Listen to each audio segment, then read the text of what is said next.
Hey everyone, Christina here with Ginger Mama Tarot, coming at you with your August extended Tarotscopes for Gemini Divine Masculine placements. If you're still confused on masculine and feminine energy, check out my website, gingermama.com. I have a whole list, bullet pointed, by wounded, healed, masculine and feminine energies, okay? We all embody both, but oftentimes most of us are imbalanced in one way or another. All right, so we're going to dive right into it, okay? Divine masculine Gemini placements. Yeah, as this falls out, the world reversed. There's a cycle here that's not complete, and you're carrying like baggage, okay? What I was picturing when I was channeling for you was someone carrying a lot of suitcases, and I've been traveling, by the way, which is why I'm kind of like, ugh, I'm all a mess. I got these new tattoos, which I love, by the way, but I can't fully shower yet. I don't want to scrub my hair and mess it up too much yet. But anyways, that's where I think you're at. You're like feeling kind of like grimy. You're like, I know I'm attached to these energies and these things and I don't understand and like, ugh. But it's like, are you doing anything about it? Because I feel like you're trying to run from it. You're still like, I'm gonna go out, I'm gonna stay busy. I'm just gonna busy, and it'll go away. It's not, guys, it's not gonna go away. This ascension journey is very real. And your world will continue to feel more and more upside down, especially as we're entering this month of August, okay? It's intense. August is kicking off with Mars, Uranus, and the lunar north node, which is triple conjunct, and has to do with your destiny, right? Your soul path. And the end of the month here, we're gonna get to that, is all about that as well. This is about what is your mission here? What is your soul purpose here? It's bigger than love. This is about you finding what makes you truly happy and free, and then being able to call in soul, family, love, relationships that match that energy. So a lot going on, all right, Geminis? Especially if you also have Libra or Scorpio placement in the beginning of August, or Aquarius placement in your chart as we approach the full moon in Aquarius on August 11th, you're going to be like really affected by these energy shifts. And I'm a Gemini rising, but I do have a Scorpio moon, and I'm telling you, I feel it as well. There's just a lot here. So yeah, it's like you know that there's a brighter future for you, but you're still teeter-tottering. It's like sometimes you're like in this really dark place, and the next moment you're like, no, it's all going to be great. And that's that Gemini energy, right? Like back and forth, this and that. And try to look at the twin energy of Gemini as not a bad thing. Many people do that, and I get frustrated by that. If anything, I look at it as a beautiful thing. I look at it as a sign that's able to connect between the 3D world and the 5D spiritual world. And how can they bridge that gap and bring it together in love and union, right? And if you look at it like that, it's not a two-faced energy unless it's wounded. If you're in a wounded masculine state, you can be very gossipy, you can be very fickle, you can be very non-committal, back and forth, like, I want it this day, I don't want it that day. But if you're in a healed state, you're very committed to, I want this in a spiritual sense, I want this in a 3D sense, and how can we combine these two? Queen of Cups reversed. Many of you might be in your feminine energy right now, feeling these emotions that you're like, what is this? I haven't really felt this in a long time. Feel it. Allow it to come out. You have to process it. If you're feeling like you want to cry, cry. Journal, write. But don't go to other people. Wounded feminine energy loves to be like, oh, I have lots of friends. I have lots of options. They love to do this. But at the end of the day, you have to get really real. Are these people really in your best interest? Are they really the best for you? Okay? You got to get really clear there, because what healed feminine energy does, look, two queens here, is they cut out anything not working for them. They set very healthy boundaries. They're like, nope, that's not going to work. They're also very passionate in their career, in their mission, in what they want to do, right? And that's the other thing. You have to think back, how did you view feminine energy before? You were like, they're too emotional, they're too this, they're too that. And now many of you are like, they're too cutthroat, they're too this. But now you're on the other side of that as you enter into your feminine emotions. And you know, your feminines are in their masculine energy. It's a very different dynamic. So yeah, many of you, especially the first week or two of August, you're going to be up in your head. You could be having nightmares, dreams, visions. Please don't be afraid of these. Anything that comes up in that way, you can fight. As if you run from it, then it's going to come back. You have to push it away. You have to fight it. Tune in with source. It's just your subconscious coming to rise up. It's not going to harm you, okay? But you're being called to confront how you've treated yourself and how you've treated others, especially feminine energy. How have you really treated them? Especially if you have a counterpart, how have you treated them? So you're going to have to judge yourself on that one, okay? As we approach the 11th, though, what I want you to focus on is what you want to release, right? So what is it you're fighting in these dreams?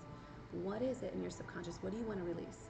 I want to release imbalanced sexual energy. I want to release fears around commitment. I want to release my ego, like things like this. Like, write it down. Get very specific. I want to release past shadow pain wounds, mother wounds, father wounds, whatever it might be. I want to release past karmic connections that did not serve me, that are blocking me from entering into a real state of love with someone. So write those down, get very specific, and then burn it, okay? Burn it, burn it, burn it. Please don't just write it and leave it laying around. I'm an Aries sun, so I'm all about the fire here. But if you can just burn it in a candle, burn it in a fire, just light it with a lighter, but just say, God, here it is. I don't want this anymore. I'm telling you, you're going to feel better energetically. That's imperative that you do that action, okay? As we continue, look at this, yeah. Because you guys, there's a lot of sadness here and grief and regret, and I think some of you are half tapping into it. You're not really processing the pain. When we go through breakups, when we go through just life changes, anything, like there's so much grief there. Especially as we walk through past shadow work, childhood, whatever, it's like you gotta feel that, and then you gotta release it and remember there are 2 cups back here. But if you don't feel it first, it will still sit energetically in the body and cause disruption and distraction. Okay, so please, it's imperative for you on your journey, if you can put in the work the first couple weeks to make a decision. Stop sitting there pretending like you don't have power in this. You do. You don't need to be carrying all this baggage from the past. What are you doing? It's like someone going around the airport carrying like a ton of bags. It's like, why'd you pack so much? Like, just wash your clothes there, or like, are you really gonna wear all that? Like, let some of the baggage go, okay? As we approach Virgo season on the 22nd, you're gonna be called to really shift into this space of like, okay, I released that. Now I'm really getting clear on what it is I want to do, be, and become as I go forward, especially when it might come to your career, your mission work, things like that. You're being called to be very clear in how you communicate, not being shady, not being deceptive, not telling half-truths, okay? Because someone who leaves out pertinent information in a conversation is lying. If you went to a work meeting and we're discussing, something super important, like this hotel, I don't know, but you purposely left out information you knew was important, that would be lying. You would think that coworker was shady. And that's what many of you are doing. Look at this. You have tower moments nonstop this month if you cannot address the fact that you've done that. If you cannot fully release, because I think many of you are trying to release and blame your feminines. It's their fault. They were too emotional. They did this. They got angry. They wanted too much from me. No, what did you do? Because if you ghosted someone, if you half told them the truth, if you ran from the connection, if you were unwilling to be emotionally vulnerable in any way, that is a form of abuse and manipulation. And you're being called to take accountability for that. And until you can do that and get real and ask yourself, why? Like, you guys can't even speak. Why can I not speak? Why can I not be emotionally available? That is a form of abuse, is not allowing anyone else to express emotions, patronizing them for that, shaming them for that, and you yourself not expressing any genuine emotions. It's some dark shit, guys. And I'm not trying to be mean here. I didn't think it was going down this road, but like, you need to clear that shit out or it's gonna get worse. The sooner you can do that, the better. You need to sit in stillness, alone, not other energies, nothing like that. Okay, because look at this. Oh my God, there's a lot of cards here. Yeah, look at this. It's like many of you, you don't even think it's your fault. You don't think you did anything wrong. The Magician reversed. But you are. You're the one that's been dark. You're the one that's been energetically presenting one way, thinking one way, saying something, but then you don't actually commit to the action. Look at this. You don't take the action. You don't just go in with someone and flirt with them or try to hook up with them or like act like you want to be in a relationship with them, but then not actually communicate authentically or ask them out or anything else. And then you blame the Empress. Oh, they're imbalanced. They're imbalanced. No, they're not. They're just wising up to your tricks and they're pulling away. And if they haven't, they're about to. Two of Swords reversed. They're going to get very clear. And again, you're not being emotionally available. You need to rain judgment on yourself. Why is that? Why is that, Divine Masculine? 333 as I say this. Why is it that you don't have an emotion? Emotions are the universal language. Do you understand that? I can travel anywhere, even if I don't speak someone's language.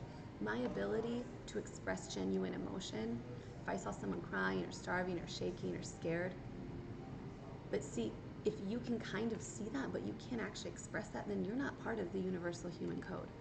And that's scary. You're basically a walking computer, overly logical. And no one wants to hang out with a walking computer. I mean, maybe some people do. Maybe you do. Maybe you just carry your cell phone everywhere and that's it.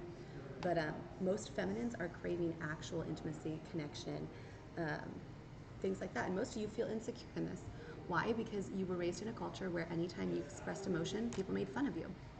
Yeah, that did happen. Ask yourself how many times you did that to other people, though, other men and women. You need to forgive yourself for this, and you need to push away anybody doing that stuff.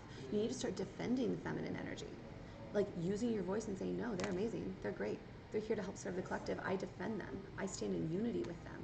I stand in service with them. I will step in, and that's what I'm getting at. 22nd Virgo season, listen here, guys. Uranus is retrograde in Taurus on the 24th, which is all about getting clear on your mission work, getting clear on what's working in your work environment. Mission work doesn't mean you got to read tarot or astrology or any of that shit, okay? But it does mean that whatever job you're in, I used the hotel for example, right? Or I talked to someone the other night that works with like conveyor belts and Amazon and like all these things. Whatever it is you're doing, there is a way that the downloads you receive direct from source through your crown chakra, which might be beginning to activate if you're doing the work this month.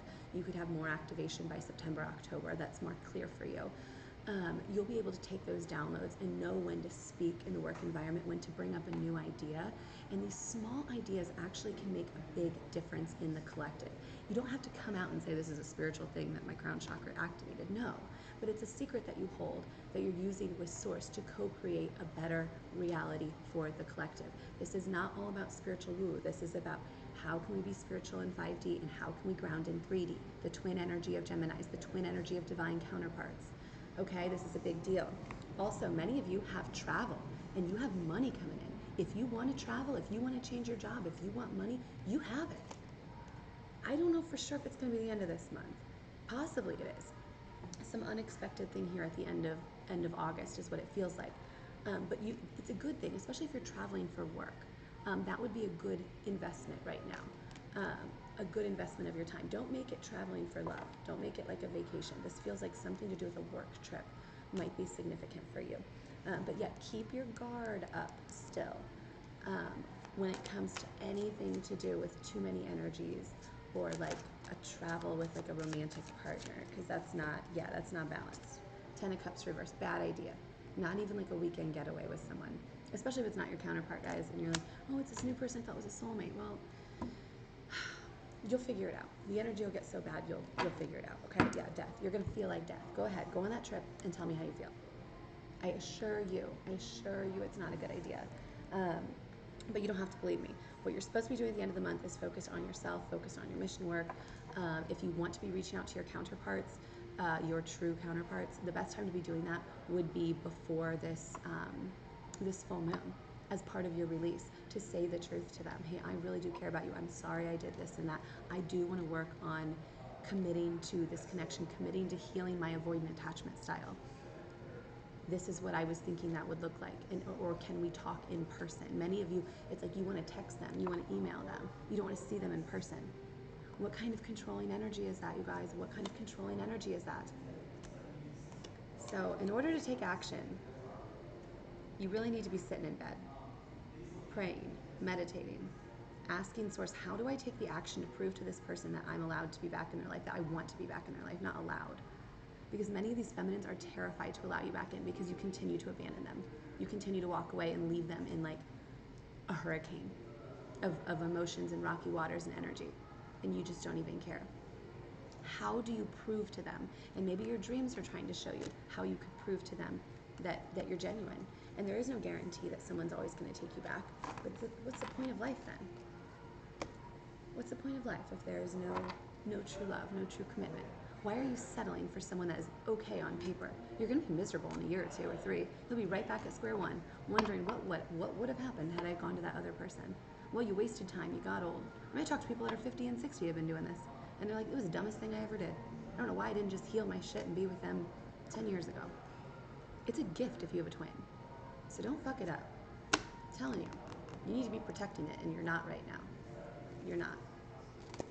I love you, Gemini, Divine Masculines. I do. But I'm telling you, get with the program this month, okay? Because as we approach the end of 2022, it's going to be getting really good. But you need to be working with your twin to heal your avoidant attachment style, okay? You need to be pulling away from other energies. Okay, okay, okay. I love you. I love you. It's a lot. It's going to be good. I have a ton of free blogs on my website about wounded masculine, wounded feminine energy, about how to let your guard down when you come back into union, things like that. I think it'd be very, very helpful for you. And I will see you back next month. Feel free to subscribe and also watch your moon and rising or your Venus placements if you feel called to do so. I love you. See you guys next month.